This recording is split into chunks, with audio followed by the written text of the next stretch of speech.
संजय सिंह जो राज्यसभा सांसद हैं, उन्होंने एक ट्वीट किया है, ये मैं आप लोगों से साझा कर रहा हूँ। उन्होंने लिखा है, आजकल बहुजन समाज की ठेकेदारी बहुजन समाज पार्टी ने नहीं, आम आदमी पार्टी के संजय सिंह ने ले ली।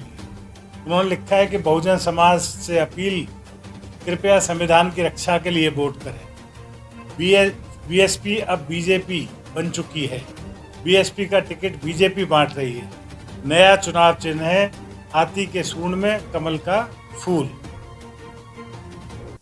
दोस्तों, मैं ये बताना चाहता हूं आपको कि ये जो संजय सिंह है जिन्होंने ये ट्वीट किया है, ये वही संजय सिंह है जो सुल्तानपुर में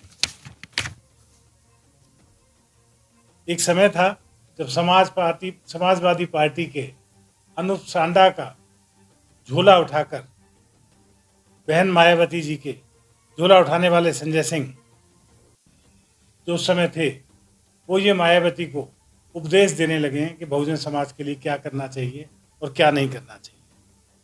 उन्हें ये संजय सिंह जी को ये फैक्ट याद रखना चाहिए कि 2019 में जब बहुजन समाज पार्टी और समाजवादी पार्टी का कोएलिशन हुआ था, तब बहुजन समाज पार्टी को 10 सीटें मिली थी और समाजवादी पार्टी को मात्र 5 सीटें मिली।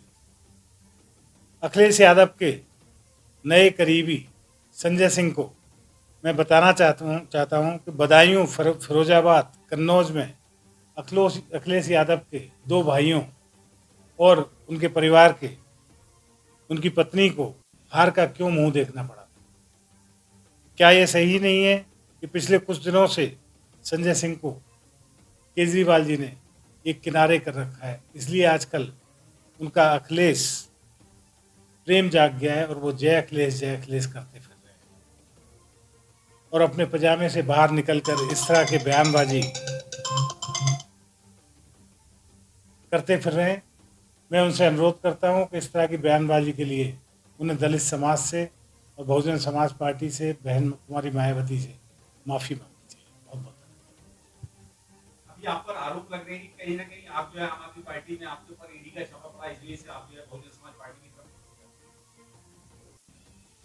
नहीं, ये गलत है, ये गलत है। खुलासा करेंगे। ईडी का ये मैं कई बार कर चुका हूँ, इसको रोज रोज आप पूछेंगे तो ईडी का छापा मेरे ऊपर जो पड़ा था वो शराब घोटाले का जो लिकर स्कैम था उनका, उसकी ट्रेल पकड़ने के लिए मेरे घर आए थे और मैं उसमें कोई सम्मिलित नहीं था, क्योंकि जब ये शराब घोटाला हुआ था तब मैं मंत्री ही नहीं था, ना मैं विधायक था। तो वो बात है, ये उनकी बौखलाहट दिखाता है। ये दिखाता है कि भारतीय जनता पार्टी में जो अच्छे लोग अब जाने लग गए हैं, बहुजन समाज पार्टी में जो अच्छे लोग जाने लग गए हैं, उससे उनको बौखलाहट हो रही है, उससे उनको हार का डर सताने लग गया है। एक सवाल निकल करके आता है कि जिस पार्टी ने आपको इतना मान सम्मान दिया, आपकी पत्नी को विधायक बनाया, आपको विधायक बनाया, आपको मिनिस्टर बनाया, चुनाव से पहले ऐसी क्या मतलब बात हो गई कि आप लोग पार्टी को बीच में धोखा दीजिए और अब आप उस पार्टी को चुनाव बनाने? देखिए, ऐसा है कि मैं इंडिविजुअली कुछ नहीं हूँ। मैं बाबा साहेब अम्बेडकर का सिपाही हूँ, उनके लिए उनका कार्यकर्ता हूँ, अपने समाज का कार्यकर्ता हूँ। मेरे समाज के हिस्से के करोड़ों रुपए मुफ्त पानी, मुफ्त बिजली में खर्च कर दिए जाए और मेरे समाज का आदमी ठगा हुआ महसूस करे, ये मुझे बर्दाश्त नहीं था, इसलिए मुझे वो पार्टी चाहिए। आपसे पूर्व में भी मंत्री क्या नाम है राजगोपाल गौतम थे, उसके सामने भी तमाम आपको ये लगता है कि ये बड़ा कारण रहा है कि जैसे का पैसा जो है वो बिल्कुल कहीं ना कहीं बिजली पानी में दिया जा रहा है, आप उसमें बिल्कुल बड़ा कारण रहा है ये। और मैं जब विधायक भी नहीं था, मैं एक एनजीओ चलाया करता था आनंद पथ फाउंडेशन के नाम से, तब भी मैं राजेंद्रपाल गौतम जी से मिला करता था और उनसे कहा करता था कि मंत्री जी, हमारे हिस्से का जो पैसा है SC/ST फंड का, जो कल्याण निधि का पैसा है, वो पूरा का पूरा SC/ST पर खर्च नहीं हो रहा, उसमें आप मुझे हिसाब अगर बताएं तो बड़ा अच्छा रहेगा। उन्होंने आज तक कभी हिसाब नहीं बताया और जब हमने पता किया एक RTI डाल के, तो पता लगा कि गृह मंत्रालय की तरफ से ये मैंडेटरी है कि जितना पैसा एलोकेट होगा SC/ST के लिए, वो पूरा का पूरा SC/ST पर ही खर्च करना पड़ेगा। लेकिन इसमें हज़ारों करोड़ रुपए का गबन निकला, लोग खर्च नहीं करते। मेरे होते हुए भी मैं खर्च नहीं कर पाया, जानते चाहते हुए भी खर्च नहीं कर पाया। ये मुझे दर्द है, मैं गुनहगार हूँ अपने समाज का, दलितों का, इसलिए मैंने इस्तीफा दिया। बीएसपी को चुनने के पीछे क्या बसपा ही? बसपा दलितों की पार्टी है, बसपा दलित संघर्ष के लिए लगी हुई है, शुरू से लगी हुई है, आज से नहीं लगी हुई। और मैं इससे इत्तेफाक रखता हूँ कि वो दलितों के लिए काम करे। कल तक सोमनाथ भारती आपके लिए बहुत करीबी मित्र हुआ करते थे और कल जब नॉमिनेशन पे दोनों एक ही जगह इकट्ठा हुए, उन्होंने बहुत सारे एलिगेशन आरोप आपके सामने लगाए मिनिस्ट्री मीडिया के सामने, क्या उसको भी क्लियर करना पाएंगे, कर पाएंगे? ये तो वही क्लियर करेंगे कि कल तक मित्र थे, अब क्यों एलिगेशन लगा रहे हैं। लेकिन उन्होंने कहा कहीं ना कहीं आप भी भ्रष्टाचार में लिखते हैं, इसलिए पार्टी छोड़ी जा रही है। ये भ्रष्टाचार में जो लिप्त होते हैं ना, वो पार्टी माल छोड़ के नहीं जाया करते हैं। ठीक है, भ्रष्टाचार में लिप्त वाले तो भ्रष्टाचार में लिप्त ही रहते हैं। ये आप लोग अब खुद कॉमन सेंस लगाइए। एक सवाल ज्यादा है, अभी आज सुप्रीम कोर्ट केजरीवाल की सुनवाई हुई, लेकिन संजय सिंह केजरीवाल पर नाटक करते हुए बहुजन समाज पार्टी की कर रहे हैं और आप पर कहीं ना कहीं इनडायरेक्टली कर रहे हैं, इसे कैसे देख रहे हैं? सुप्रीम कोर्ट ने उनकी जमानत पर रोक नहीं लगाई है, उन्हें कंटिन्यू देखिए कि आगे अभी 7 मई को उसमें सुनवाई, 7 जून। मैं सुन नहीं पाया आज की क्या खबर है, मैं अन्य कामों में बिजी था। जमानत चुनाव प्रचार किसकी?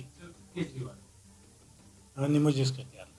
अच्छा आनंद जी, देखा जाए इस समय आप जो है फॉर्म पे बैटिंग कर रहे हैं बसपा की तरफ से, मतलब नई दिल्ली की सीट से, कहीं ना कहीं भाजपा और आम आदमी पार्टी को आपसे बड़ा डर है, खौफ है।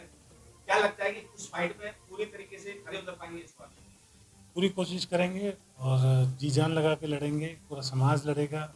मैंने जब ये निर्णय किया पूरे समाज से पूछ के किया। मेरा समाज कोई छोटा समाज नहीं है, दलित, मजदूर, शोषित, जो पिछड़ा है, ये सब मिला के मेरा समाज है।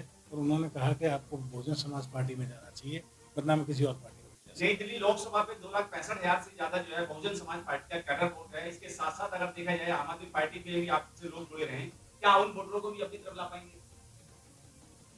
हम बिल्कुल लाना तो चाहिए, क्योंकि जब हम आम आदमी पार्टी में गए थे, एक तादाद में लोग लेके गए थे और वो लोग वापस आ गए। आजकल चाहे संजय सिंह हो आम आदमी पार्टी में, चाहे अभी उनका बहुजन प्रेम ज्यादा जाग रहा है। आखिर क्या है कि बसपा की मजबूती दिख रही है या इसके पीछे की बौखलाहट दिख रही है?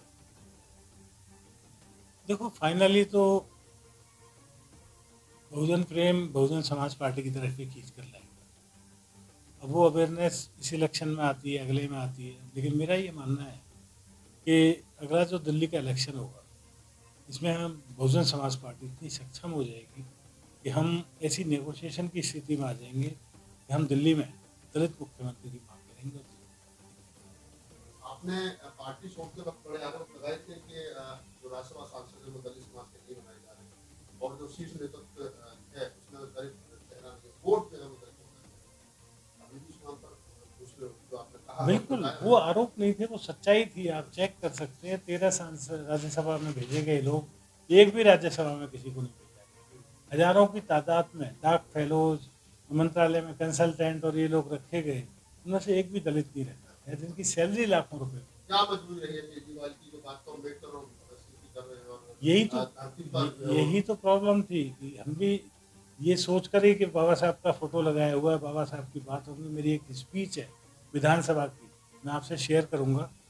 उसमें मैंने खुद कहा था कि आज बाबा साहब की बातें आप करते हो, और बाबा, मैं हालांकि विपक्ष का विधायक नहीं हूँ, मैंने कहा बाबा साहब की आप बात करते हो, बाबा साहब के कदमों में चलते हो, इसलिए मैं आज यहाँ हूँ और कोई वजह नहीं है।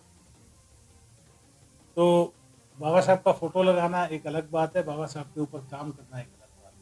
आपके अलावा और भी 11-12 दलित समाज से आते हैं और ज्यादा सारे के सारे आम आदमी पार्टी के, उन लोगों से भी बात की, उनको कमीशन मूवमेंट की चिंता है, राजकुमार आनंद जी को। नहीं, सबको होगी। कई लोग पहले जाग जाते हैं, कई लोग बाद में जागते हैं, लेकिन जागते हैं।